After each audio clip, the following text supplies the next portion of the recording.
좋은 아침입니다. 아침의 하나를 뉴스 종합 비타민 아침의 매일경제 김은미입니다. 오늘의 일면 같이 들어가 보시죠. 매일경제입니다. 윤보다 먼저 24일 한덕수 탄핵 심판 선고입니다. 모두의 관심이 대체 윤 대통령 탄핵 심판 선고 언제 나는 거야? 에 집중이 돼 있는 이때 어제 헌법재판소에서 오후 한 5시, 6시쯤에 발표를 했어요. 24일 다음 주 월요일입니다. 다음 주 월요일 오전 10시에 한덕수 총리에 대한 탄핵 심판 선고가 있을 예정입니다. 라고 얘기를 했다라는 거죠. 그럼 여기서 드는 의문, 그럼 윤 대통령 선고는 언제 하는 건데? 라는 거죠. 다음 기사 볼까요? 조선일보입니다. 한덕수 탄핵 심판 24일 선고, 다음 주 운명의 일주일이다. 왜 다음 주가 운명의 일주일이냐라는 거예요. 여기 보겠습니다. 이재명 대표에 대한 선거법 항소심 2심 공판이 26일 날 선고가 있죠. 이렇게 되면 다음 주 후반쯤에 아마도 윤 대통령 이 탄핵 심판 선고가 있지 않겠느냐라는 겁니다. 수요일에 이재명 대표에 대한 항소심 선고, 그리고 주 후반 목요일, 금요일로 가서 윤 대통령 선고가 나온다고 하면 와, 이거 운명의 일주일이네 라는 얘기가 그래서 나오고 있는 거죠. 요 얘기 저희가 잠시 뒤에 대담으로도 좀 짚어보겠습니다. 다음 기사 볼까요? 서울신문입니다. 18년 만에 더 내고 더 받는 연금개혁. 연금개혁안이 어제 국회에서 무려 18년 만에 개혁안이 통과가 됐습니다. 네, 이 여길 좀 같이 볼까요? 어떻게 바뀌었느냐라는 거죠. 보험료율 내는 돈이 9% 내는 게 13%로 조금 4%포인트 올랐고요. 소득 대체율 얼마를 받느냐는 겁니다. 40% 정도 되게 받다가 43%로 3%포인트 더 많이 받는다라는 거죠. 근데 퍼센트로 얘기하니까 이게 대체 그래서 얼만데 와닿지가 않습니다. 다음 기사 볼까요? 국민일보입니다. 월급 309만 원. 그러니까 지금 현재 국민연금 가입자의 평균 소득이 309만 원이라고 해요. 월급 309만 원이면 6만 원 더 내고 9만 원 더 받는 거다라는 거죠. 네, 6만 원 더 내고 9만 원 더 받으면 3만 원 이득이네 라고 생각할 수 있는데 이게 그렇게 단순한 문제가 아니더라. 왜 나는 더 많이 먼저 내고 왜 나는 나중에 또 조금 받냐, 이런 얘기를 하는 사람도 있다라는 거죠. 나는 반댈세라고 이 손 들고 나온 사람들이 있다라는 거, 요 얘기도 잠시 뒤에 대담으로 좀 짚어보겠습니다. 다음 기사 볼까요? 경향입니다. 작년 혼인 증가율 54년 만에 최고치다. 국민연금이 안정적으로 이 시스템이 가려면 계속해서 인구가 늘어야 되죠. 그런데 인구가 더 늘어날 개연성이 있는 게 바로 혼인 증가율입니다. 혼인 증가율 54년 만에 최고치다. 대체 왜 30대 초반 인구가 좀 늘어났다라고 하네요. 네. 국민연금과 어떻게 보면 연관이 있는 소식이 아닌가라는 생각도 같이 좀 해봅니다. 다음 기사 보겠습니다. 한국일보입니다. 그건 투척, 윤 선고지연의 선 넘은 정치 폭력입니다. 사진 같이 볼까요? 백혜련 의원이죠. 그런데 얼굴에 계란을 맞았습니다. 이 뒤에 있는 부승찬 의원 얼굴도 보이시나요? 아니 뭐야, 왜 이래? 라는 표정이에요. 네. 지금 어제 헌재 앞에서 저희 방송이 한창 저희 방송 중이던 한 오전 8시 30분쯤 백혜련 의원 이 다른 탄핵 찬성하는 이 탄핵을 반대하는 지지자들한테 계란을 맞았다고 합니다. 파면을 촉구하는 집회 중이었었는데 계란, 바나나 등이 투척이 됐다라는 거죠. 이재종 의원은 난 발기질을 당했어요 라고 얘기를 하기도 했는데, 그러다 보니 이런 거 선 넘은 거 아니야 라는 얘기가 나오고 있습니다. 요 얘기도 잠시 뒤에 저희가 대담으로 좀 짚어보겠습니다.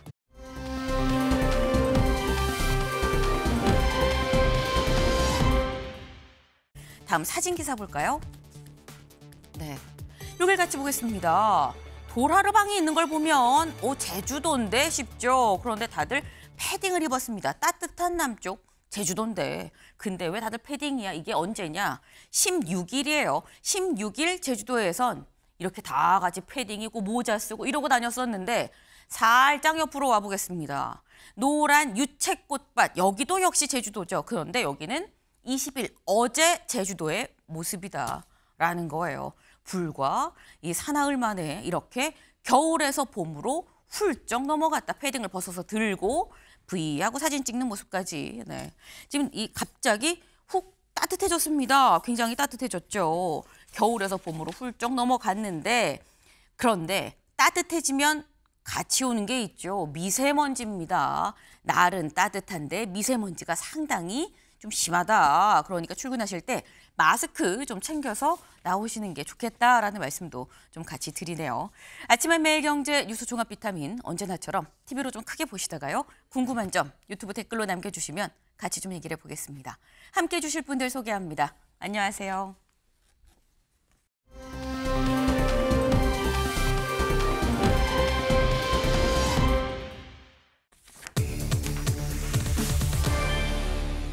왜 나만 더 내나? 네, 키워드에 억울함이 잔뜩 묻어 있습니다. 기사 보겠습니다. 연금개혁, 이 합의문 한 장 쓰는데 18년 걸렸다. 네, 지금 우원식 의장, 권성동 원내대표와 이 박찬대 원내대표 다들 합의문을 들고 있습니다. 말씀드렸죠. 18년 만에 이 국민연금 모수개혁안이 어제 여야 간 합의가 돼서 본회의를 통과했습니다. 연금 개혁안 지금 그대로 두면 매일 885억씩 적자. 그래서 고갈이 이 30년밖에 남지 않았다라는 얘기가 나왔었죠. 그런 상황에서 어제 본회의 직전에 극적으로 좀 타결을 받다라는 겁니다. 그런데 이 안에 대해서 합의한 안이 중요한 거겠죠. 다음 기사 볼까요? 금액으로 따지면 월급 309만 원이라고 했을 때 한 달에 6만 원 더 내고 9만 원 더 받을 수 있습니다. 65세 됐을 때라고 말씀을 드렸어요. 그런데 이렇게 생각하시는 분 있을 거예요. 내 월급 309만 원 아니거든? 이라고 생각할 수 있거든요. 그래서 자세히 주 내용을 좀 보겠습니다. 이거죠. 개혁안의 주요 내용. 일단 퍼센트로 따졌을 때는 현재 9% 내던 거 점진적으로 1년에 0.5%포인트씩 올려서 8년 동안 올려서 13%까지 차근차근 계단식으로 올리겠다라는 거예요. 그럼 얼마를 받냐? 소득 대체율 40%의 보장받던 거 43%까지. 이건 내년부터 내는 돈에 적용이 바로 된다라는 겁니다. 근데 여기서 크레딧이 나와요. 네, 이 크레딧 보면 출산 크레딧. 아이를 낳으면 지금 현재는 둘째면 12개월 낸 걸로 쳐주고 셋째가 넘으면 18개월씩 낸 걸로 쳐줬었는데 이걸 첫째도 12개월 연금 납부한 걸로 치겠다라는 거죠. 군복무 크레딧도 6개월에서 최대 12개월까지 하겠다. 그러면 아니 근데 뭐 좋은데 나중에 돈 없다고 내가 받을 때 돼서 안 주는 거 아니야 할 수 있잖아요. 그런 우려에 대해서 국민연금 지급보장을 좀 명문화했다에 적어놨다라는 겁니다. 이렇게 해서 내면 차곡차곡 내면 여기 가보겠습니다. 수급액이 어떻게 되냐. 현재 1억 3,300 정도 내는 거 1억 8,700만 원 정도 내게 되는 거고요. 그러면 나중에 받는 돈이 어떻게 되느냐.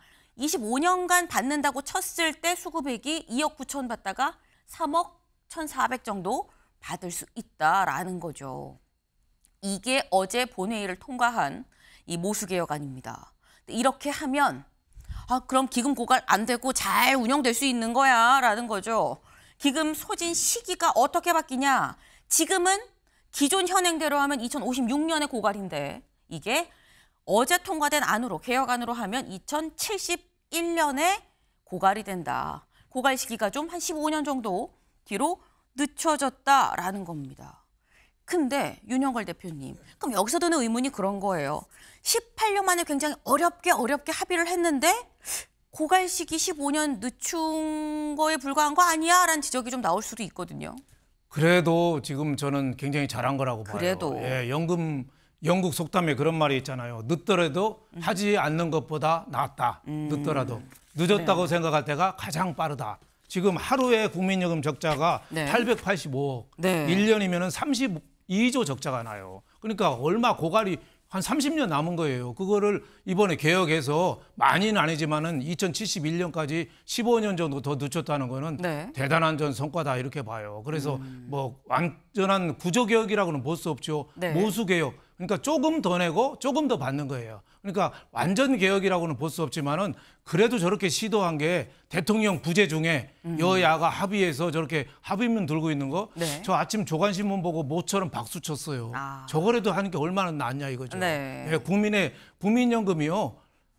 받아보니까 자식보다 연금이라는 말이 있어요. 자식보다 국민연금. 네. 제가 한 달 중에 가장 기분 좋은 날이 네. 국민연금 입금했습니다 하고 새벽에 띵동하는 날입니다. 네. 그럴 정도로 의미가 크거든요.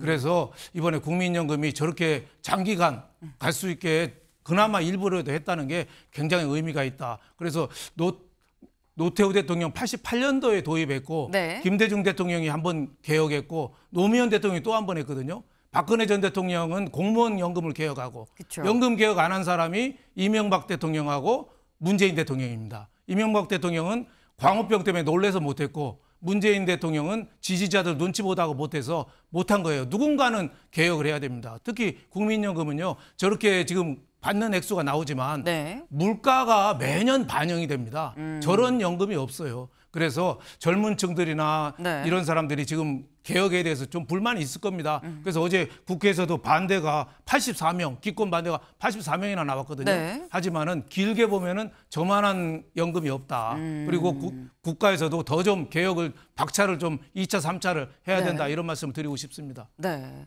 약간 국민연금 홍보 대사 제안이 들어올 수도 있을 것 같다라는 생각도 들어요. 네. 근데 제일 기분 좋을 때가 띵똥하고 연금 들어왔을 때다. 이거 얼마나 큰 힘이 되는 건지 아느냐. 물가 연동까지 다 되지 않느냐라고 지금 말씀을 하셨어요. 늦었지만 그래도 지금이라도 하는 게 참 잘한 일이다라고 말씀을 하셨습니다. 어제 국회 본회의장이 이 본회의에서 통과가 됐다라고 말씀하셨는데 본회의장 몇 표로 통과가 됐나 좀 볼까요? 제적 300인인데 재석 277인입니다. 빠진 사람도 꽤 있었다는 거죠. 그리고 277인 중에 찬성이 193, 반대 빨간색, 반대가 40명, 그리고 기권이 44명이었었다라는 겁니다. 생각보다 반대와 기권도 80표가 넘게 나왔다라는 거죠. 어제 실제로 나는 이 안에 반대합니다라고 얘기한 사람도 꽤 있었습니다. 그 목소리 잠깐 들어보고 오시죠. 더 내고 더 받는 오늘의 개혁안은 부모가 자식의 저금통을 털어 쓰는 것에 불과합니다. 부모가 둘이서 합의했다고 해서 자식의 저금통을 털어 쓰는 것이 정당화되지는 않습니다. 오늘의 합의안은 정의롭지도 공정하지도 않습니다. 이번에 연금 개혁안은 사실은 저는 개혁안이라고 보지 않습니다. 이거는 미래 세대를 약탈하는 저는 협잡이라고 생각하고 전혀 미래 세대를 위한 합의안이 아니라고 생각하기 때문에 저는 이런 식의 합의안에는 동의하기 어렵습니다.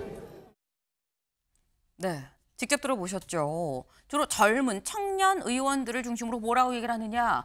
더 내는 건 청년 세대인데 더 받는 건 기성세대 아닙니까? 라고 얘기를 하고 있다라는 거예요. 3040 의원 반대 기권표가 상당했다라는 거죠. 실제로 김재섭 의원은 저희가 지금 직접 들어본 거는 좀 점잖게 얘기를 했는데 SNS에 뭐라고 올렸냐 이렇게 올렸습니다. 왜 나만 더 내고 너만 더 가져갑니까? 라고 얘기를 해요. 시한부 국민연금에 산소호흡기 달아주는 한 동의할 수 없습니다. 라고 얘기를 했습니다. 이 우재준 의원은 더 내고 더 받는다는 말은 좋지만 문제는 더 내는 건 청년 세대고 더 받는 건 기성세대다. 주어가 다르지 않느냐라고 얘기를 하고 있습니다. 최창렬 교수님. 왜 청년 세대가 더 내고 기성세대가 더 갖고 가는 겁니까? 라는 얘기 어떻게 보십니까? 저는 구조적인 문제입니다. 사회복지라는 게 우리나라만의 문제가 아니거든요. 네. 우리나라는 지금 전체적으로 볼 때 사회복지가 대단히 확충이 됐어요. 과거와는 상상할 수 없을 정도로.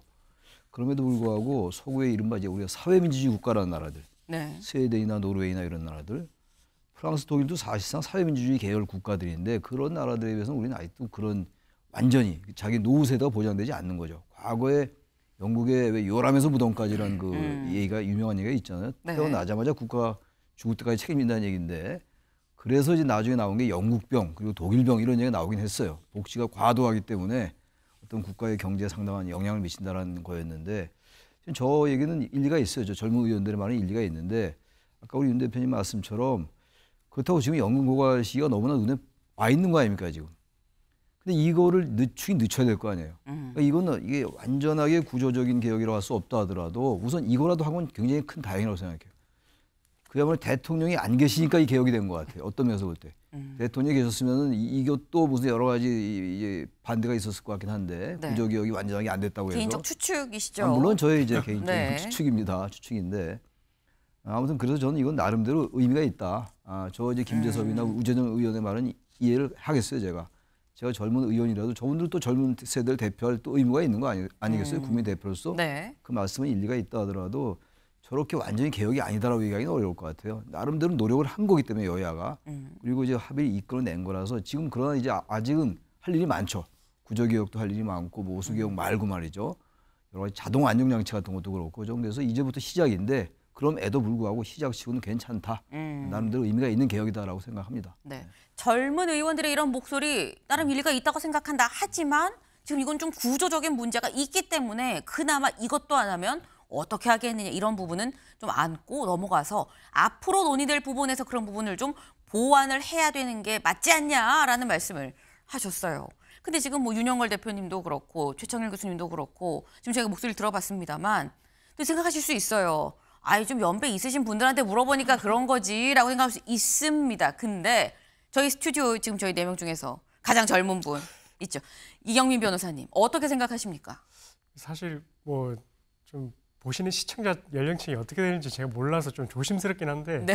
어쨌든 이제 본인 생각이니까요. 예, 네. 청년층들이 생각을 하는 건 이후에 노후 소득도 좀 중요시하는 그런 경향이 있습니다. 그래서 그쵸. 뭐 지금 내는 돈도 중요하지만 이후에 본인이 늙었을 때 받아가는 돈이 또 어느 정도 되는지 그래서 그런 부분들에 대해서 지속적으로 논의를 해왔을 때 주장을 해왔는데 근데 그런 부분이 이번에 합의를 하면서 면밀히 반영된 건 아닙니다. 그러니까 어떻게 보면 이제 우리의 이 주장을 하는 부분이 조금 더 이제 그 비율적으로 반영이 됐다면 네. 그러면 조금 더 이제 뭐 이런 잡음 없이 넘어갈 수도 있었겠지만 근데 아직까지도 우리가 이제 나중에 이제 기성세대가 됐을 때 받아갈 수 있는 돈 자체가 이제 적다. 아직까지는 이제 그게 우리가 비율적으로는 부족하다라고 생각을 하고 있으니 네. 좀 그런 부분들에 대해서 앞으로 우리가 이제 비율적으로 조금 더 이제 수령할 수 있는 그런 부분의 논의가 조금 더 있어야 되는 게 아닌가 이렇게 좀 생각하고 있습니다. 네.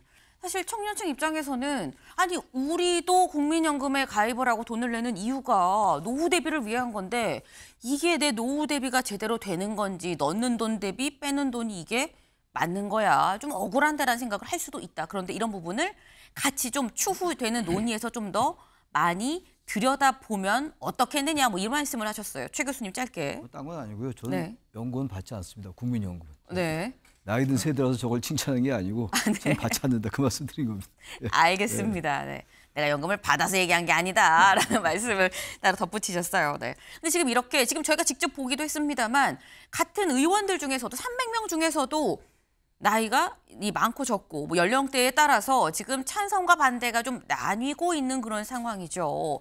분명 여야 지도부는 합의를 했는데 이 지금 밑에서는 뭐 얘기가 나뉘고 있다라는 겁니다. 여기에 대해서 이런 반대 목소리 권성동 원내대표는 뭐라고 얘기를 했느냐 이렇게 얘기를 했어요. 양당 모두 반대하는 사람이 있을 수밖에 없는데 그럼에도 불구하고 지도자라면 지도자가 결단을 내려야 될 문제 아니겠느냐. 결국 최종 결단은 지도자가 내리는 거다. 비판받는 걸 겁내서 당장의 표만 의식하면 지도자 하지 말아야지라고 얘기를 했어요. 그러면서 근데 다선 의원들이 지도부 고충 알면서도 비난 피하려고 투표에 참여 안 하고 빠지는 모습을 보니까 좀 그렇네 라고 얘기를 했습니다. 다선 의원이라고 하면 연령대가 적지는 않겠죠. 연령대가 많은데도 왜 투표 안 하고 빠지는 거야? 그거 좀 그런데? 라고 나름 서운함을 좀 얘기를 했습니다. 그럼 여기서 빠진 사람이 누구지? 궁금할 수 있죠. 어제 투표를 한 의원들의 모습입니다. 여기서 지금 이 노란색은 기권이고요. 초록색은 찬성이고요. 빨간색은 반대입니다. 그러면 여기서 지금 저희가 좀 글씨를 크게 좀 바꿨어요. 이게 바로 어제 아예 참석하지 않은 본회의에 들어오지 않은 투표를 하지 않은 의원들의 모습인 건데 김석기, 김인상, 김은혜, 위성근, 이광희 등등등 해서 쭉 나오면 여기서 다선이 누구야? 박덕흠 다선일 수 있고요. 조경태 다선일 수 있고 김태호 다선일 수 있습니다. 구작은 김상욱 의원은 초선이니까요. 이런 뭐 박덕흠, 김태호, 조경태 의원 등등을 염두에 둔 것 같다. 다선 의원들에 대해서 이건 윤영걸 대표님. 네. 좀 우리한테 힘을 좀 실어줘야 되는 거 아니야? 뭐 이런 취지의 얘기인 걸로 좀 이해는 되긴 합니다. 그렇죠. 여야가 저렇게 힘들어서 합의를 했는데 네. 거기서 좀 밀어줘야죠. 제가 보기에는 경제부총리하던 추경호 의원도 저기 반대했네요. 보니까 어제 뭐 1인 시위도 헌법재판소에서 하던데 네. 1인 시위가 더 급합니까? 우리 미래가 걸린 국민연금이 더 급합니까? 저 윤상현 의원이라든지 박덕흠 의원이라든지 조경태 의원이 선수 높은 사람들이 오히려 앞장서야지. 지금 국민의힘이 야당이 아니에요. 여당이에요. 책임을 지고 해야죠. 오히려 이번에는 민주당에 고마워해야 됩니다. 이재명 대표가 그 선뜻 양보를 해줬잖아요. 그래서 치적을 국민의힘이 한 거예요. 그래서 좀 더 앞장서서 해야 되는데 국민의힘이 자기가 여당인지를 자꾸 잊어먹고 있다. 소수니까 자꾸 야당으로 생각하는 거 아니냐. 그래서 앞으로 지금 국민연금뿐만 아니라 네. 군인연금, 저 공무원연금, 사학연금은 더 부실이 큽니다. 그것까지 좀 할 수 있으면 저는 대통령 없을 때 그것까지 좀 밀어붙였으면 좋겠어요. 이 의원들의 좀 책임의식이 좀 네. 요구됩니다. 네. 자꾸 지금 저희 나와 계신 최창일 교수님도 그렇고 윤영걸 대표님도 그렇고 대통령이 없을 때 빨리 뭘 하자라고 말씀하시는데 대통령이 있을 때도 잘 될 수도 있는 거예요. 개인적인 의견임을 일단 말씀을 드립니다. 네. 어쨌거나 분명한 건 내부에서 뭔가 이렇게 찬반 논란이 있다고 한다면 일단 하기로 합의는 했지만 그 이후에 만들어진 뭐 위원회나 논의 등등의 갈 길이 아직 멀죠. 이런 부분들에 대해서 논의가 잘 순탄하게 그리고 약간 나는 좀 소외됐어. 내 의견은 왜 반영이 안 된 거야? 라고 얘기하는 쪽의 목소리도 좀 같이 잘 실릴 수 있는 논의가 진행이 돼야 되지 않겠나라는 생각을 좀 해봅니다.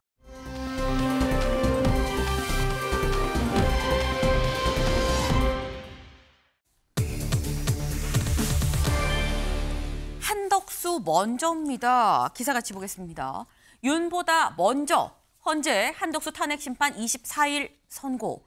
어제 헌법재판소가 발표했죠. 오는 24일 다음 주 월요일입니다. 다음 주 월요일 오전 10시에 한덕수 총리에 대한 탄핵 심판 선고를 하겠습니다라고 얘기를 했습니다. 근데 사실 앞서서 헌재가 뭐라고 얘기했었냐. 요 얘기 잠깐 들어보고 올까요? 탄핵 심판 사건 중 대통령 탄핵 심판 사건을 최우선으로 처리한다는 방침은 그대로 유지한다. 네. 다른 많은 탄핵 심판 이 사건들이 있지만 이 중에서 윤 대통령 건을 가장 최우선으로 하겠다라고 얘기를 했었습니다. 근데 최창일 교수님, 지금 보면 사실 지난번에 취재감사원장 건, 뭐 이창수 중앙지검장 건도 먼저 발표를 했어요. 그리고 이번에 한덕수 총리 건도 발표를 한다라고 얘기하고 자꾸 윤 대통령 나중에 할 줄 알았던 건들이 지금 먼저 발표가 되고 있거든요. 왜냐는 거죠. 그래서 이거 결과적으로 이제 그 탄핵 반대하는 분들이 원했던 대로 되는 것 같아요. 한덕수 총리 탄핵 심판 먼저 내라고 얼마나 얘기를 많이 했습니까? 제가 아주 귀가 딱지가 않을 정도 들은 얘기가 그 선입 선출 그 얘기를 많이 했는데 그 선입 선출이란 말도 사실은 이 탄핵 소추가 먼저 접수된 건 윤 대통령이었어요. 12월 14일 날 접수됐고 한덕수 총리는 12월 27일 날 접수됐고 단지 이제 변론길이 먼저 끝났죠. 한 1차밖에 안 했으니까 윤 대통령은 11차례에 걸쳐서 변론기를 했기 때문에 늦게 변론기이 끝난 거긴 합니다만 네. 아무튼 그래서 이제 한덕수 총리에 대한 심판 선고를 먼저 하라고 그랬는데 이제 그렇게 됐습니다. 했는데 네. 글쎄 헌재가 아까 잠깐 보셨습니다만 워낙 중대하고 이제 중요하기 때문에 대통령에 대한 탄핵 선고를 먼저 내리겠다고 그래 왔는데 여러 가지 지난번에 최재 감사원장 미리 했고 말이죠. 결과적으로 특히 이제 한덕수 총리에 대한 거는 지금 일정 부분 좀 겹친 부분이 있어요. 네. 계엄이 위법적인 것인가라는 문제 그리고 특히 이제 한 총리에 대한 탄핵 사유 중에서 가장 중요한 게 제기된 것들 중에서 중요한 게 계엄에 대해서 비상계엄에 대해서 묵인 방조했느냐 이게 가장 큰 거 아니겠어요? 그리고 여러 가지가 있을 겁니다 아마. 특히 네. 이제 국회 의결 정도수가 이제 과반으로 이제 탄핵 소추가 의결됐는데 이게 맞는 거냐? 이건 탄핵 사유는 아닙니다만 아마 이 부분도 이제 헌재가 판단할 수 있을 것 같아요. 여러 가지 쟁점이 있습니다만 아무튼 지금 일정 부분 겹치기 때문에 미리 한덕수 총리에 대한 위원이 될지 뭐 기각이 될지 모르겠어요. 각하가 될지도 모르겠어요. 네. 만약에 의결 정도수가 3분의 2로 했어야 된다라고 나오면 아예 각하가 될 가능성도 있어요. 이건 탄핵 사유에 아직 포함은 안 됐습니다만 한 총리에 대해서. 아무튼 이런 여러 가지 때문에 미리 좀 정리를 한다는 의미. 네. 그러니까 대통령에 대한 탄핵 선고 이전에 일정 부분 겹치는 부분이 틀림없이 있기 때문에 이런 어떤 쟁점을 정리한다는 의미가 있고 또 혼란을 줄이려는 의미도 있는 것 같아요. 워낙 아주 뭐 탄핵 반대 세력들의 그 이제 집회에서 항상 한 얘기가 네. 한 총리 왜 먼저 선고 안 하느냐. 그 얘기는 제가 볼 때 의도는 어쨌든 윤 대통령의 선고를 좀 뒤로 늦추려는 이런 의도가 있긴 있었던 것 같은데 아마 이제 그런 것들이 이제 반영돼서 혼란도 좀 줄이고 윤 대통령 탄핵 선고에 대한 그 여러 가지 쟁점을 정리도 하고 아마 그런 측면이 있지 않을까. 그래서 빨리 선고하는 게 아니냐 그런 생각을 합니다. 네. 한덕수 총리에 대한 탄핵 심판 선고를 먼저 내리는 이유 중에는 물론 많은 이유들이 있을 수 있겠지만 아직 나오지 않은 윤 대통령에 대한 탄핵 심판 선고에 대한 어떤 부담 그리고 뭐 혼란 이런 걸 추후 좀 먼저 내놓고 줄이는 효과도 염두에 둔 거 아니겠느냐라는 말씀이에요. 이경미 변호사님. 사실 뭐 아까 선입 선출 아니냐 뭐 이런 얘기도 이 말씀하시긴 하셨었는데 근데 또 이게 먼저 들어온 사건 먼저다라고 얘기를 하고 뭐 지금 말씀은 어느 정도 정치적인 고려를 좀 해서 헌재에서 먼저 한덕수 총리 거부터 한 거 아니겠느냐라는 말씀을 하셨거든요. 정치적인 고려가 좀 있지 않았겠느냐라는 거에 대해서 어떻게 보십니까? 사실 좀 조심스럽게 생각을 하기로는 원래는 이제 중복되는 그 쟁점이 있다 보니까 네. 사실 헌재에서도 평일을 비공개를 하는 이유가 이런 부분들이 이제 노출되는 것을 좀 우려를 했던 부분이거든요. 근데 이제 한덕수 총리에 대해서 이런 부분들에 대해서 이제 특히나 비상계엄에 묵인 동조를 했는지 여부는 쟁점이 중복되다 보니까 이 부분에 대해서 판단을 하게 되면 결국 이 재판관들의 심증이 밖으로 노출이 되는 겁니다. 그럼 이 윤 대통령 사건에 있어서도 어떤 심증인지가 간접적으로 이제 드러나기 때문에 네. 저희가 좀 생각을 하기로는 이제 윤 대통령과 같이 선고를 하든지 아니면 네. 윤 대통령 선고를 먼저 하고 한덕수 총리 선고를 뒤에 할 줄 알았거든요. 그런 얘기가 나왔었죠. 예, 근데 그럼에도 불구하고 한덕수 총리부터 먼저 하는 걸 보면 뭐 조심스럽지만 쟁점이 그 윤 대통령보다는 좀 간단하다 그렇게 해석을 할 수도 있을 것 같고요. 아니면은 어쨌든 이제 사회적으로 봤을 때에도 지금 뭐 계속해서 이제 대통령의 공백 상태가 길다 보니까 네. 이게 지금 국정 운영에 있어서도 지금 차질이 계속해서 이어지고 있고 이 분열도 계속해서 이제 갈등이 심화되고 있다 보니 그리고 무엇보다도 대통령 선거가 이제 임박했다라고 했는데 계속해서 이제 선거일도 고지가 안 되니까 그런 부분들이 계속해서 혼란이 가중되는 걸 조금 막고자 하는 취지에서 뭐 아직까지는 평의가 계속 이어지고 있는 상태니까 일단 뭐 저희 평의가 이제 먼저 이루어진 판결이 이루어진 한덕수 총리부터 먼저 결정을 내놓자 네. 이런 좀 포석이 좀 깔려 있어가지고 이렇게 좀 결정을 하고 이제 선고를 하는 게 아닌가 이렇게 좀 추측이 됩니다.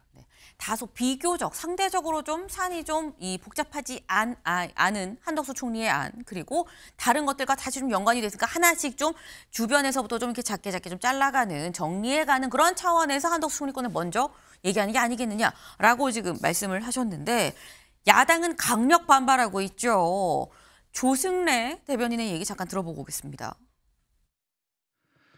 헌재는 박성재 법무부 장관까지는 선입 선출의 원칙을 지켜왔습니다.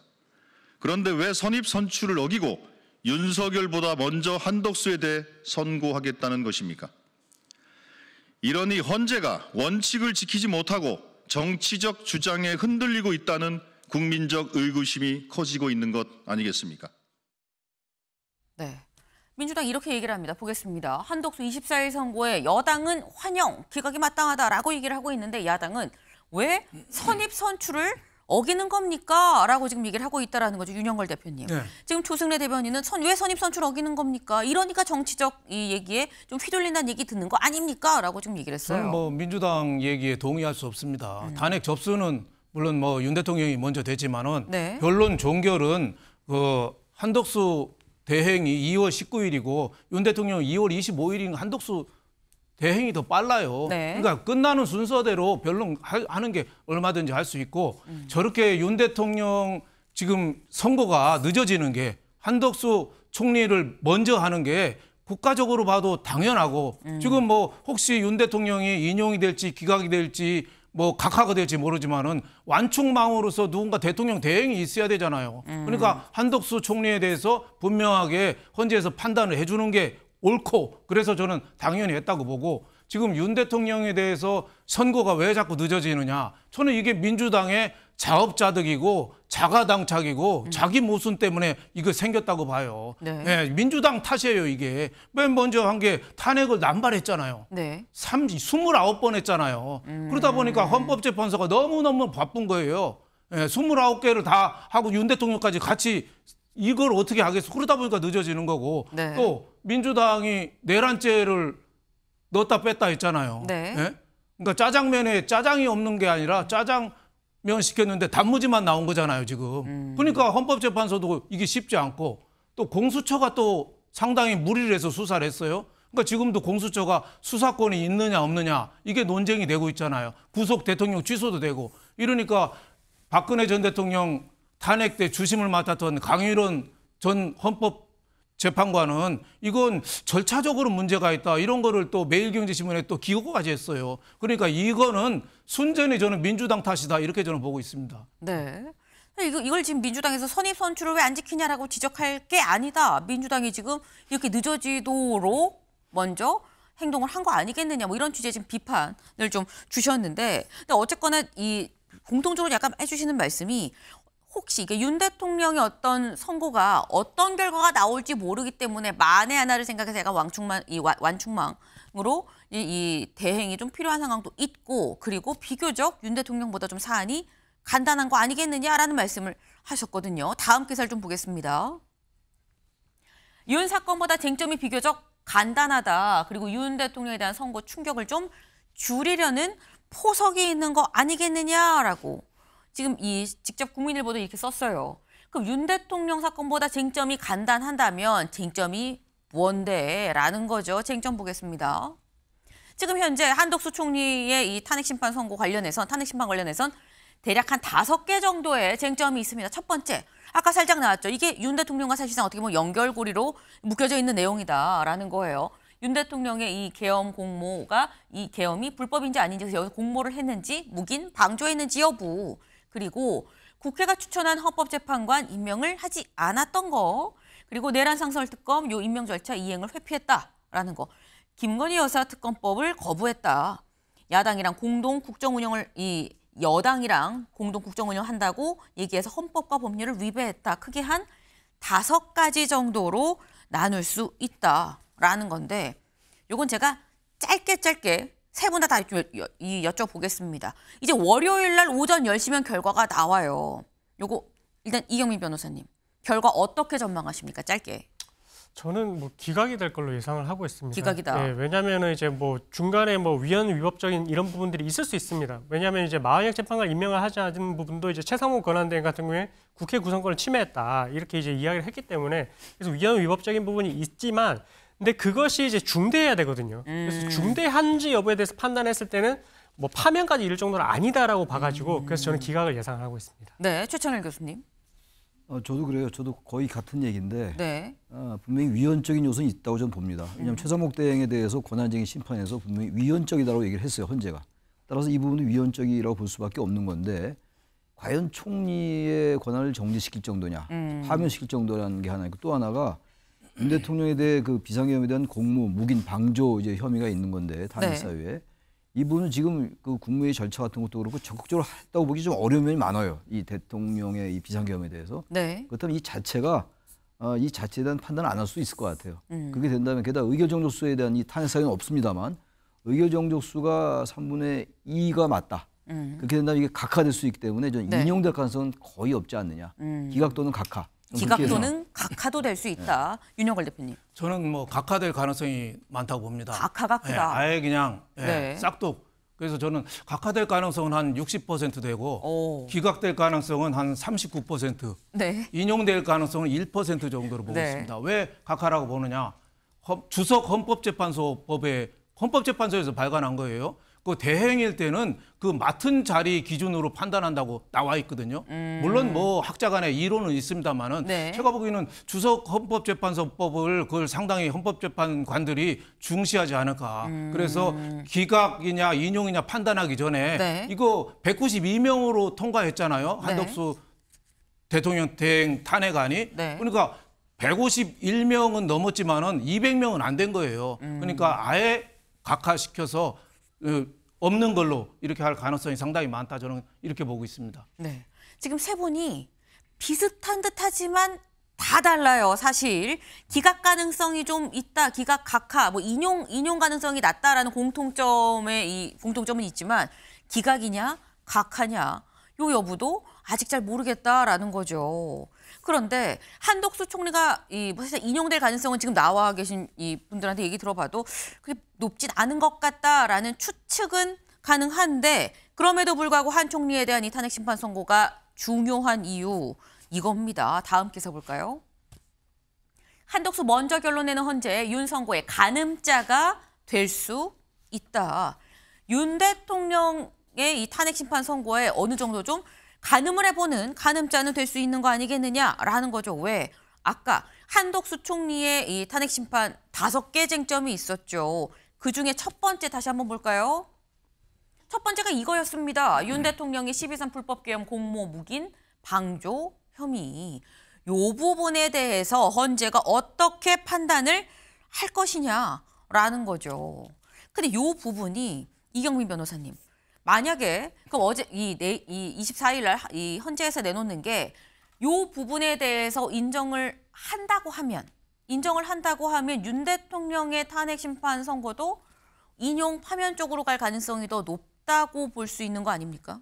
그러니까 이제 윤 대통령 같은 경우에도 5가지 어쨌든 크게 이제 쟁점이 있다 보니까 네. 그중에 이제 비상계엄 선포와 관련해서는 뭐 당시에 이제 경고성 계엄으로서 국가 비상사태에 준하는 그런 사태가 맞았냐 이렇게 주장하고 있거든요. 그럼 한덕수 총리 같은 경우에 지금 선고를 할 때 방조, 그러니까 묵인 방조이기 때문에 정범, 그러니까 윤 대통령이 이제 비상계엄을 선포를 했다는 그런 이제 어쨌든 주도적으로 이제 했던 사람이기 때문에 네. 그 행동이 비상계엄이라는 게 어느 정도의 위헌 위법성이 있는지 여부에 대해서는 판단이 나오고 동시에 네. 거기에 대해서 방조한 정도가 어느 정도인지 이렇게 이제 아마 결론이 나올 거거든요. 네. 그럼 이런 부분들이 결국 비상계엄 선포가 위헌 위법성이 어느 정도인지가 같이 딸려서 올 수밖에 없어가지고 네. 그래서 이게 윤 대통령 선거에서 가늠자가 될 것이다 이렇게 이제 판단을 하는 것입니다. 근데 물론 이 비상계엄 위헌 위법성이 크지 않다라고 판단을 하면 네. 나머지 이제 또 다른 또 이제 사유들이 또 있기 때문에 뭐 포고령의 위헌성이라든지 아니면 국회에 뭐 봉쇄를 하려고 했던 그런 부분들만으로도 만약에 위헌성이 크다라고 하면 또 파면이 될 수는 있어가지고 뭐 반드시 이제 직결되는 건 아니지만 어쨌든 비상계엄 선포와 관련해서는 하나의 가늠자가 될 수는 있을 것 같다 네. 이렇게 보고 있습니다. 그럼 요것도 한번 여쭤볼까요? 아까 윤영걸 대표님이 말씀하신 게 각하될 가능성도 상당히 있다고 본다. 왜? 다른 거를 논하기 전에 일단 이 찬성이 200이 넘게끔 대통령을 탄핵시킬 때의 기준으로 200명 넘게로 해야 되는 건데 150명 넘는 기준으로 넣지 않았느냐.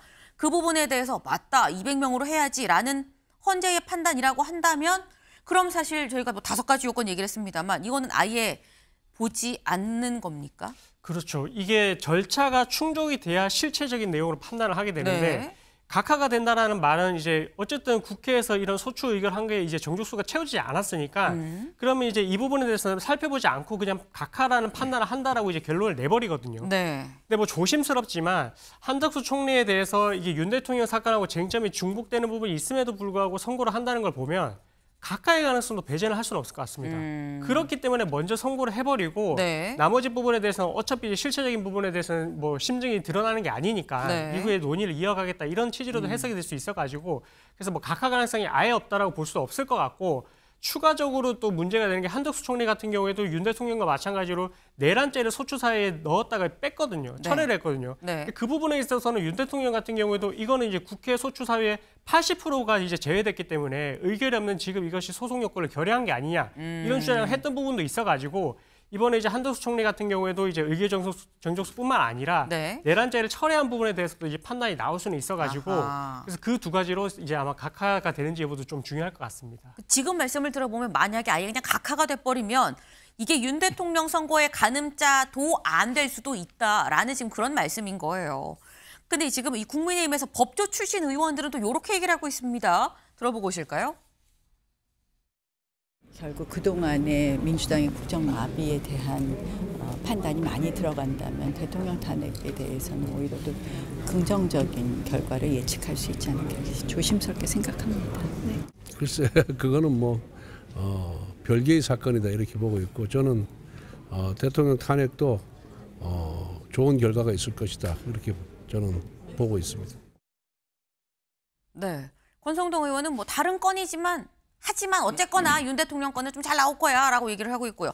나경원 의원의 경우는 야당의 과도한 탄핵 남발에 대해서 헌재가 좀 판단을 하지 않겠느냐. 그렇다고 하면 이건 윤 대통령한테도 뭔가 플러스되는 요인으로 나올 것 같아라고 얘기를 지금 하고 있습니다. 최천일 교수님, 국민의힘에선 한덕수 총리의 탄핵 선고가 우리한테는 일단 무조건 플러스야, 도움이야 라고 생각을 하는 것 같아요. 저는 그렇게 생각하지 않아요. 저분들은 당파성 있는 분들이니까 기본적으로 저분들의 말을 100% 믿을 수가 없습니다. 저 두 분 다 법률가긴 합니다만 법률가 이전에 지금 특히 나경원 의원 같은 건 거의 뭐 극우적 발언을 가끔 할 정도로 저쪽에 가 있는 분이기 때문에 저건 법률가로서의 말로 받아들이기 어려워요. 정치인으로서의 말이기 때문에 저와는 별로 신빙성이 없다고 저는 그렇게 말씀을 드리고 싶고 조선일보의 저것도 믿기가 좀 어려운 게 그러니까 형식놀이상으로 맞아요. 윤 대통령과 이제 이 한 총리가 중첩된 부분이 분명히 있죠. 왜냐하면 비상계엄에 관련된 부분이 분명히 있잖아요. 지금 네. 한 총리의 탄핵 사유의 첫 번째가 일단 그 비상계엄에 대해서 공모했느냐, 무기했느냐, 방조했느냐 이게 있기 때문에 네. 분명히 외형적으로 외관에 있어가지고 비슷할지 모르겠으나 한 총리는 계엄에 가담한 사유가 커 보이지 않아요. 지금 현재로 볼 때 비중이 크지 않다고요. 비중이 크지 않기 때문에 윤석열 대통령의 탄핵 여부와 이정 여부와 바로 연관짓기가 대단히 어렵다는 생각이 들고 바로 그렇기 때문에 한 총리의 탄핵 결정에 계엄의 위헌 위법성에 대해서 크게 얘기 안 할 수도 있어요. 현재가. 네. 따라서 지금 윤석열의 가늠자가 될 수는 있겠으나 그게 전 상당 부분 상당히 비중이 떨어진다. 그래서 기각이 됐기 때문에 기각이 만약 된다면 기각을 많이 점치는 거 아니겠어요? 기각이 된다고 해서 윤 대통령의 그 기각 각하 이거는 보기 어렵지 않냐. 같이 연관시키기 어렵다. 저는 그렇게 생각합니다. 네. 같이 연관하는 것 자체가 좀 무리다라고 지금 말씀을 하셨는데 사실 여기에 대해서 이 민주당 입장에선 이럴 수 있는 게 다음 기사를 좀 같이 볼까요? 한덕수 선거 변수에 최상목 탄핵 스텝 꼬인 민주당입니다. 네. 민주당 입장에선 스텝이 좀 꼬였다라는 거예요. 왜? 이 최상목 대행에 대해서 지금 이 마은혁 재판관 임명 안 한다고 지금 탄핵을 하겠다라고 얘기를 했죠. 했는데 이거 기각돼서 한덕수 총리 돌아오면 탄핵하거나 말거나 의미가 없는 거 아니겠느냐라는 겁니다. 근데 지금 저희가 이 얘기를 하고 있는데 지금 댓글로 이런 질문이 지금 올라왔어요. 한덕수 총리의 탄핵이 각하가 되면 최상목 대행이 임명한 헌법재판관은 어떻게 되는 겁니까? 라는 질문이 올라왔습니다. 요거 이경미 변호사님 어떻게 되는 겁니까? 무효입니까? 그렇죠. 이게 각하가 되면 애초에 어떻게 보면 이제 그 한덕수 총리가 계속해서 그 직을 수행을 했어야 되기 때문에 네. 그렇게 된다면 이제 최상목 권한대행이 이 임명을 한 것은 무효가 될 수밖에 없죠. 그렇게 이제 판단을 해야 될 것 같고 그러면 이후의 절차들도 사실 이제 뭐 좀 문제가 될 수는 있어가지고 네. 좀 법리적으로 그런 부분들은 이제 앞으로 좀 현재 재판관들도 좀 중요하게 볼 것 같습니다. 무효가 될 수밖에 없다. 만약에 각하가 돼서 한덕수 총리가 돌아온다고 하면 지금 2명을 이 최상목 대행이 넣었는데 이 임명을 했는데 8명이 그래서 됐는데 이게 다시 6명으로 갈 수 있다라는 지금 그 말씀이에요. 이렇게 되면 또 완전히 판이 다시 바뀔 수 있다라는 거죠. 예, 최 교수님. 근데 그건 짧게. 저는 법률가는 아닙니다만 네. 그렇게 된다면 각하라는 게 절차상의 문제가 있기 때문에 아예 심판하지 않겠다라는 거거든요. 네. 근데 그렇게 되면 만약에 최상목 대행이 임명했던 재판관이 문제가 된다? 그러면 지금 최상목 대행이 거부권을 9번 행사했어요. 네.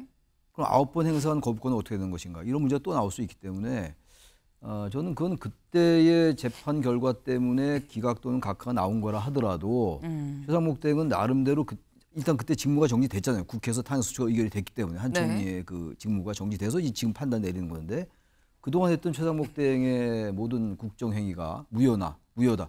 그렇게 보기는 좀 어려울 것 같은데요. 여러 가지 판단이 필요하겠으나. 네. 그리고 그렇다면 지금 그 2명의 재판관을 다시 임명을 무효로 한다? 그건 사실상 불가능에 가까운 얘기이기 때문에 그건 좀 어려울 것 같아요. 제가 볼 때. 네, 맞지 않는 것 같습니다. 네. 제가 보기에는 뭐 이론하고 현실하고 사이에서 네. 타협점을 좀 찾아야 되지 않겠느냐. 타협점. 만약에 한덕수 대행이 네. 에 대해서 각하가 된다면은 네. 3가지가 무효가 됩니다. 네. 그때 탄핵 결의한 거 그것도 정족수가 틀린데 했으니까 우원식 국회의장이 무리해서 한 거니까 그 자체가 무효가 되고 네. 또 하나는 최상목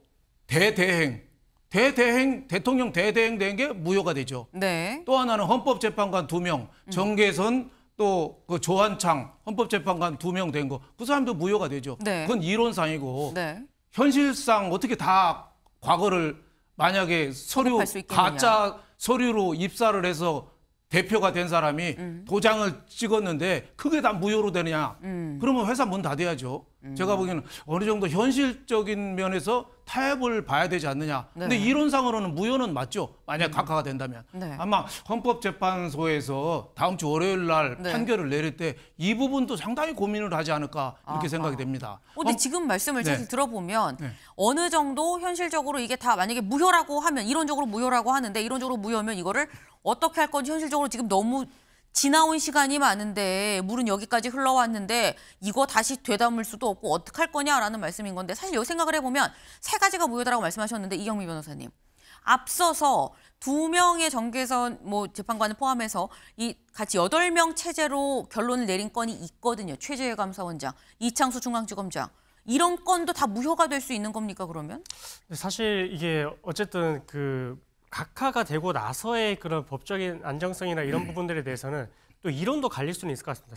설도 있을 것 같거든요. 뭐 다수설과 소수설 이런 이야기도 나올 수는 있을 것 같고, 네. 그래서 뭐 법적 안정성 측면에서는 기존에 진행된 것들에 대해서 또 존중이 돼야 된다 이런 이제 이론도 있을 수는 있어가지고 지금 단장에 뭐 이제 그게 제가 뭐 어떻게 된다 이렇게 단정적으로 좀 말씀드리기 좀 애매할 것 같고, 다만 이제 직무를 어쨌든 정지가 됐을 때 임명을 권한 대행 체제에서 이제 진행되는 부분들에 대해서는 또 법적인 효력을 또 인정을 해줘야 된다라고 할 것 같으면, 네. 그럼 그런 부분들에 대해서 이제 진행해왔던 부분들에 대해서 법적 안정성 측면에 대해서는 또 이제 인정을 해줘야 되는 부분도 있을 것 같아서, 네. 그래서 뭐 단박에 이게 뭐 소급해서 이제 무효로 보는 그런 상황으로 가기에는 또 조금 어려운 부분도 있어가지고 앞으로 좀 상황을 지켜봐야 될 것 같습니다. 네. 사실 헌재가 24일 날 지금 저희가 얘기하는 이런 부분들에 대해서 헌재도 고민을 했겠죠. 그러니까 어떤 결론이 나오냐에 따라서 달라지겠습니다만 이런 부분에 대해서 24일 오전 10시에 선고에서 이 헌재에서 선고를 하면서 이런 부분에 대해서도 추가적인 설명이 들어가지 않겠나라는 생각을 좀 같이 해봅니다. 어쨌거나 다음 주가 상당히 빅데이가 될 것 같다. 이 슈퍼위크가 될 것 같다라는 거예요. 저희 캘린더 좀 같이 볼까요? 네, 다음 주에 일정이 빡빡합니다. 일단 월요일 날 한덕수 총리 탄핵 선고가 있고요. 윤 대통령도 형사재판 관련해서 또 공판 준비 기일이에요. 이게 다 월요일이다. 화요일 잠깐 쉬고 수요일 날 이재명 대표 2심 항소심 선거법 위반 항소심 선고도 또 예정이 돼 있죠. 그러면 월요일과 수요일이 이렇게 있는데 퐁당퐁당으로 25, 27일이 비고 혹 28일 역대 다 금요일 날 선고를 했다고 하니 28일인 거 아니야 라는 얘기가 나오고 있는 건데, 만약 28일 날 선고까지 된다고 하면 월수금으로 뻥뻥 큰일들이 다 예정이 됐을 수 있다라는 거죠. 다음 주가 상당히 바쁘겠다라는 생각이 좀 듭니다. 몸도 마음도 바쁘겠다라는 생각이 드네요. 다음 키워드 넘어가 봅니다.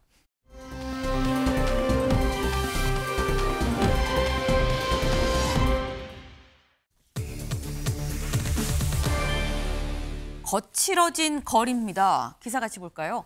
헌재 앞 백혜련 계란 맞고 이재정 폭행당해. 야, 명백한 테러다라고 얘기를 했다라는 거죠. 지금 사진으로 보시는 것처럼 백혜련 의원 어제 오전 헌재 앞에서 파면 촉구 집회를 하다가 계란을 맞았습니다. 더불어서 이재정 의원도 폭행을 당했다고 하는데 그 모습 잠깐 보고 올까요? 파면만이 헌정수 오직 헌법에 따라 증거와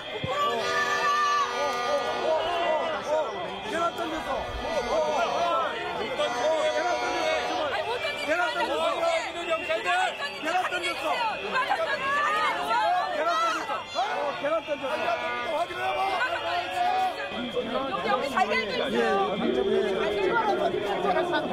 그런데 이거는 찐계란인가요? 혹시? 찐계란이 그러니까 계란이 터지는 건 괜찮은데 이 찐계란에서 너무 아파요. 제가 이거는 정말 민주주의 사회에서 있어서는 안 되는 일이라고 생각합니다. 웬 남성분 한 분이 거의 날려치기를 하듯이 발로 차셔가지고 제 오른쪽 허벅지를 찼습니다. 사실 여기 오시는 의원님들, 특히 여성 의원님들, 남성들한테 둘러싸여 있으면 두렵긴 하셨을 겁니다. 그냥 하나의 에피소드였더라면 제가 현행범 체포라는 상황까지는 이르지 않았을 것 같습니다.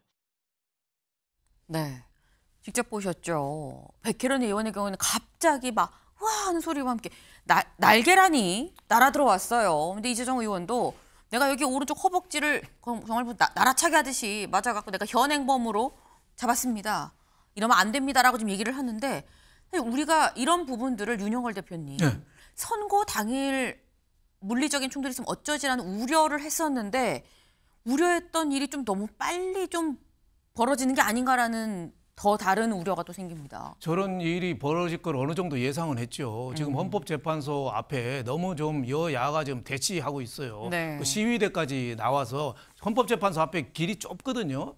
그런 데서 저렇게 가까운 데서 저렇게 하니까 얼마든지 저 폭력 사회가 나올 수 있는 거죠. 굉장히 어떻게 보면 걱정스러운 대목이죠. 네. 저게 자꾸 임계치가 높아지면은 정말 더 큰 폭력이 나올 수도 있거든요. 네. 그래서 저런 거는 엄히 좀 다스려야 된다 이런 생각이 들고 또 정치권이 저 자꾸 부추기잖아요. 예? 방탄복 입고 뭐 현행범으로 체포를 하라고 대통령 대행에 대해서도 그런 얘기를 막 하니까 저런 게 불신과 증오를 부추기는 거 아니냐 이런 생각이 들어요. 지금 이재명 대표하고 윤석열 대통령이 지금 극한적인 제로섬 게임을 벌이고 있습니다.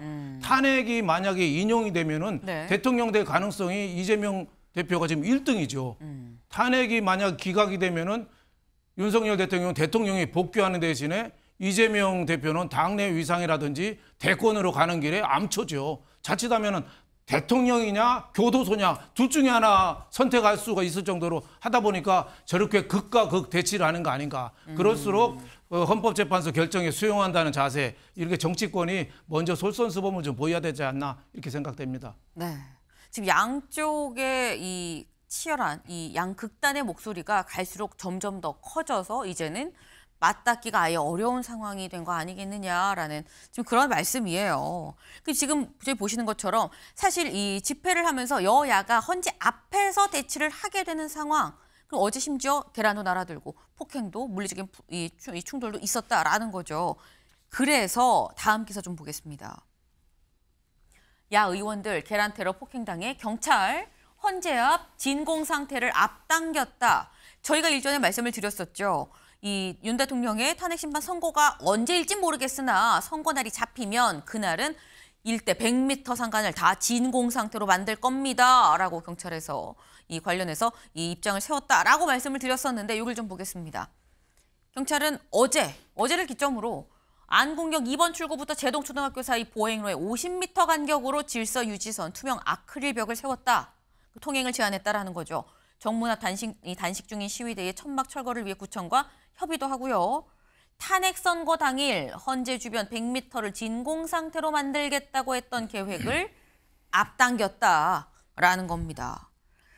근데 이제 여기서 드는 사실 생각이 그런 거예요. 최천일 교수님. 선고가 언제 날지도 모르는데 진공 상태로 또 얼마나 유지를 할 수 있을 것이냐. 이 주변 주민들은 이거 살 수 있을까라는 생각도 들어요. 헌재가 다음 주에는 선고일 빨리 얘기해야 될 것 같아요. 헌재 저런 태도는 전 타당치 않다고 생각해요.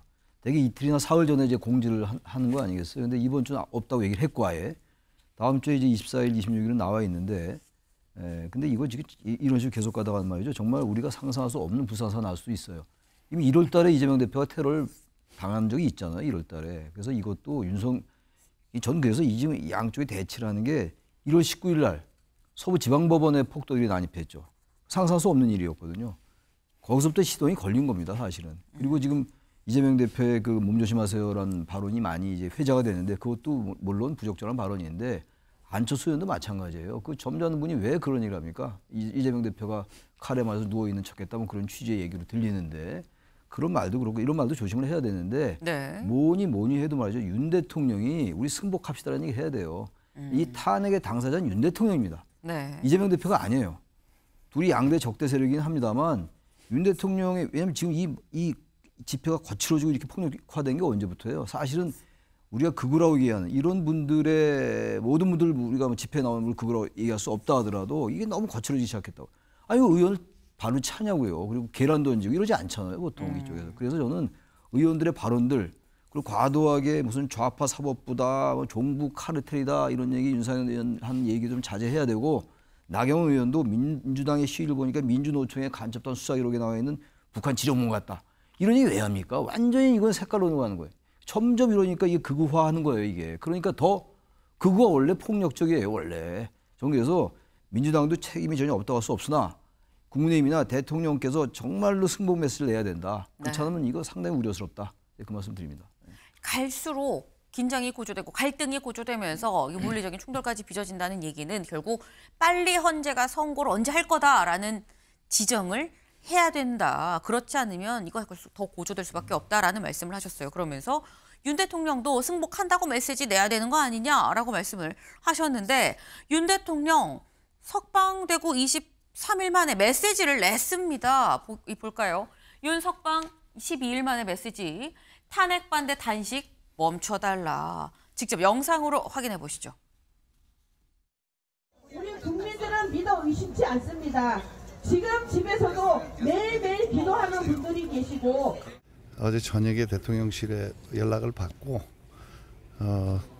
재판의 결과도 중요하지만 거기에서 단식하고 있는 분들 건강을 생각해서 직접 대통령이 연락 온 게 아니고 그 대통령실을 통해서 그분들 건강이 더 중요하니 좀 단식을 철회 좀 해달라 그 메시지를 본인들한테 전달하고. 네, 인요한 의원이 대통령의 메시지를 갖고 단식 농성장으로 가서 대통령이 단식을 그만하시라고 합니다. 건강이 염려된다고 합니다. 라고 얘기를 했다라는 거예요. 대통령의 메시지를 전했다라는 건데 윤영걸 대표님. 네. 지금 최천일 교수님은 승복한다는 메시지를 직접적으로 좀 내야 되는 거 아니냐. 석동현, 물론 사실 석동현 변호사가 내긴 냈어요. 그런데 석 변호사 말고 본인이 내야 되는 거 아니냐라는 말씀을 또 하셨거든요. 물론 내면 좋겠지만 지금 뭐 윤 대통령은 칩거 상태에서 정치 행위를 일체 하고 있지 않잖아요.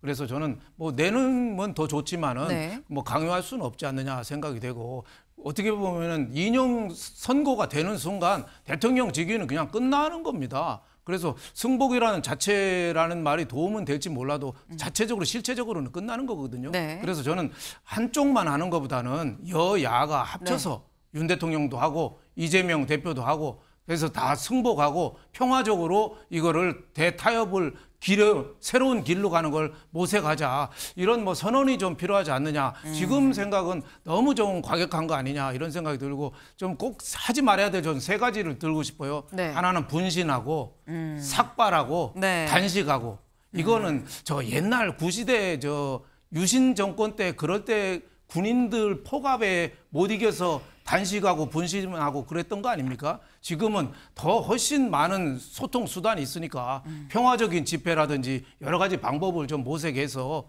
좀 한국의 젊은이들의 미래를 생각해서 좀 자기 의사 표현을 좀 하는 방안을 좀 강구했으면 좋겠습니다. 네. 지금 말씀은 여야 공이 같이 좀 승복한다라고 말하면 좋겠다라고 말씀하셨는데 사실 어제 헌재 앞에서 벌어진 상황은 결과가 나와서의 이 결과에 대한 승복을 떠나서 그 이전에 이미 폭력이 행사가 된 폭행 사건이 벌어진 그런 상황인 거죠. 여야가 승복 메시지도 내고 그리고 승복 말고 그 이전에 폭력은 안 되는 겁니다. 라는 점에 대해서도 같이 좀 목소리를 내면 더더욱 좋겠다라는 생각을 좀 해봅니다. 다음으로 넘어가 봅니다.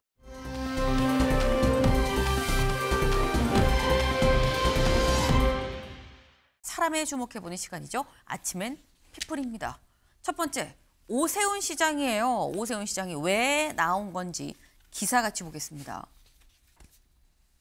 검찰 오세훈 첫 강제 수사 명태균과 연결고리 찾는다. 네, 이거 보이시나요? 이 오세훈 시장 뭔가 좀 검찰 박스에 어떤 사람들이 뭘 들고 나오고 있죠. 통상 강제 수사라고 얘기를 할 때는 다음 기사 볼까요?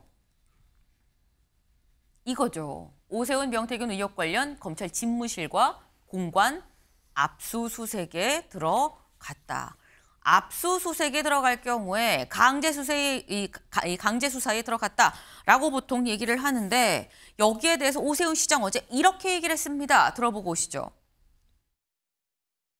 어차피 수사를 마무리하려면 제가 가서 조사에 임해야 되고 그러기 위해서는 꼭 거쳐야 되는 절차라고 생각을 했기 때문에 오늘 매우 기다리던 절차가 진행이 됐습니다. 제 휴대폰이 한 8개나 된다 이래가지고 그게 화제가 된 모양인데요. 제 전화번호는 하나입니다. 그러니까 그동안 한 10수년간에 걸쳐서 이용해왔던 휴대폰을 제가 하나도 버리지 않고 다 가지고 있었습니다. 어떤 경우에도 떳떳하게 투명하게 처신하겠다는 저 스스로에 대한 약속의 의미에서 네, 오세훈 시장 이렇게 얘기를 하죠. 안 그래도 기다리고 있었습니다 라고 얘기를 합니다. 그래서 이제 오세훈 시장도 사실 변호사죠. 오 변호사로 정치를 좀 시작을 했었는데 사실 내가 검찰에 가서 내 입장을 얘기를 하려면 그 이전에 절차적으로 압수수색 요거 거치고 그리고 난 다음에 나 소환해서 조사하는 게 절차인데 안 그래도 내가 기다리고 있었습니다. 라고 얘기를 하면서 내 휴대전화 8개 다 줬어요. 나 그만큼 떳떳하거든요. 라고 좀 얘기를 하고 있습니다. 최창일 교수님. 오세훈 시장 얘기하는 거 보면 좀 빨리빨리 해서 빨리빨리 좀 내 진실이 억울함이 밝혀지면 좋겠어. 이런 얘기예요. 지금 오세훈 시장의 저 발언을 보니까 네. 정말 명명백백하게 당당한 것 같아요. 아무런 흠결 없고. 왜냐하면 저렇게 표정과 이런 걸 감추기 어렵거든요. 아무리 정치인이라 하더라도. 네. 그렇게 보이긴 하는데 지금 계속 명태균 이른바 게이트라든지 이런 것과 관련시켜보면 뭔가 더 대납했다는 그런 건 팩트인 것 같아요. 팩트가, 그리고 만난 게 2번밖에 안 된다는데 명태균 씨 측에서는 여러 번 만났다라는 걸 또 거의 사실로 제기하고 있기 때문에 글쎄 결국은 뭐 수사를 통해서 밝혀질 수밖에 없는데 네. 지금 오 시장의 저 발언 내용을 볼 때는 뭐 아주 당당해 보이긴 하는데 또 이쪽의 주장은 그렇지 않아서 이건 결국 지켜보는 수밖에 없다 그렇게 생각합니다. 네. 일단 오 시장 얘기를 들어보면 떳떳한 것 같은데 반대쪽은 또 다른 얘기하고 있지 않느냐. 그러니 결론은 수사다라는 거예요. 그런데 이런 오 시장 그리고 사실 명태균 씨 관련한 의혹으로 이 얘기가 나오는 게 오세훈 시장 말고 한 명 더 있죠. 홍준표 시장 얘기도 같이 나옵니다. 근데 여기에 대해 이준석 의원이 며칠 전에 이런 얘기를 했었어요. 들어보고 오실까요? 오세훈 시장 그리고 홍준표 대표랑은 둘 다 너무 친하고 두 분 다 저랑 항상 가깝게 교류하고 또 제가 때로는 조언도 드리고 조언도 듣고 하는 사이인데 제가 봤을 땐 둘 중에 한 분은 좀 위험해요. 그런데 그걸 제 입으로 지금 말하기는 어렵고 나중에 경선이 진행되면 제가 얘기를 할 수 있도록 하겠습니다. 네. 오세훈, 홍준표 둘 중에 한 사람은 좀 내가 볼 때 위험하다. 근데 내가 지금 이걸 얘기하기는 그렇고 만약에 경선에 나오면 내가 그때 얘기를 하겠다. 이 얘기인즉슨 윤영걸 대표님. 네. 찔리는 거 있는 사람은 알아서 경선까지 나오지 마요. 나오면 내가 칼 뽑아 들어야 되니까 뭐 지금 이런 얘기예요. 그러니까 뭐 관심을 자꾸 끌어올리는 거죠. 뭐 홍준표 시장, 오세훈 시장하고 둘이 가까운 건 사실이에요. 네. 이준석 의원하고. 네. 하지만은 둘 중에 하나가 뭐 위험하다 이런 얘기는 너무 좀 앞서가는 거 아닌가 싶어요. 오히려 저는 이준석 의원이 좀 위험할 수도 있다 이렇게 봐요. 과거에 왜 7불사 회동할 때 네. 그 국회의원 김영선 씨인가요? 전 의원하고 그 명태균 씨랑 다 관련이 있어서 그 김종인 지금 옛날 비대위원장 그분도 다 소개하고 그 그룹이 있잖아요. 네. 자기도 관련이 돼 있으니까 내가 보기에는 관심을 끌어올리기 위한 뭐 그런 거 아닌가 이런 생각이 들고 저는 오세훈 시장은 뭐 진짜 송금을 했는데 본인이 그걸 몰랐다고 하는데 진짜 알았느냐. 네. 그리고 또 그 미공포 자료를 먼저 봤느냐 이런 팩트 중심으로 저는 뭐 지금 압수수색 했으니까 좀 네. 밝혀지리라고 봐요. 그래서 저는 오세훈 시장의 경우는 이거 명태균 시장 관련된 것보다 더 위험한 게 토지거래 허가제를 몇 달 만에 없앤 거 이거를 대통령 선거 혹시 있을지 모르니까 부랴부랴 없앤 거 이게 오히려 저는 더 악재가 아닌가 이렇게 생각이 됩니다. 네, 지금 윤영걸 대표님이 또 약간 뼈 있는 말씀을 해주셨어요. 명태균이 중요한 게 아니다. 토지거래 허가제가 더 중요하다라는 말씀을 하셨습니다. 검찰의 수사가 진행이 되고 있는 만큼 실체가 밝혀지겠죠.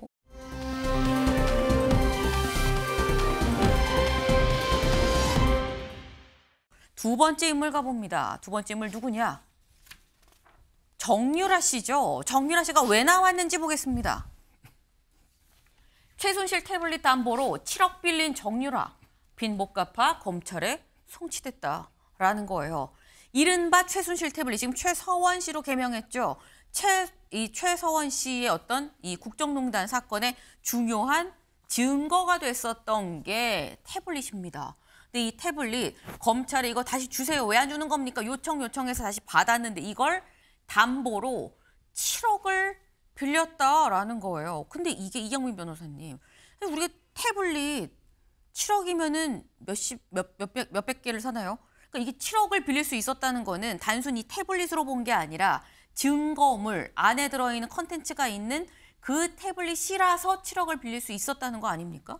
그렇죠. 아무래도 이제 지금 혐의는 뭐 사기 혐의를 받고 있는데, 네. 근데 어쨌든 그 과정에 워딩이 있었을 것이고 그러면서 이제 담보물로서 이렇게 태블릿을 제공을 했는데, 네. 그 담보물을 제공을 받고 혹시나 이제 채권자들이 결정적으로 그게 작용을 해서 돈을 빌려줬다라고 할 것 같으면 태블릿에 있는 내용물 자체가 사실 어느 정도 가치가 있는 것은 맞다. 네. 그렇게 이제 어쨌든 채무자, 그러니까 정유한 씨도 그렇고 이제 채권자도 그렇고 상호로 공통된 인식이 있으니까 이 7억까지 이제 돈을 뭐 대여를 해줄 수 있었던 게 아니냐 이렇게 생각이 되고, 그래서 그런 부분들에 있어서는 뭐 앞으로 지금 또 수사가 진행 중이니까 뭐 네. 처벌까지 가는지 여부는 조금 지켜봐야 될 것 같습니다. 네.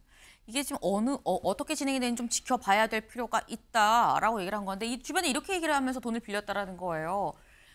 우리 엄마가 지금 옥중에 있지만 주변 사람들 빌려준 돈이 많으니까 나중에 엄마 나오면 다 빌린 돈 받아서 내가 다 줄게라는 취지로 모든 문제 다 해결될 거야라는 취지로 얘기를 했다라는 거죠. 근데 기사 다시 가보겠습니다.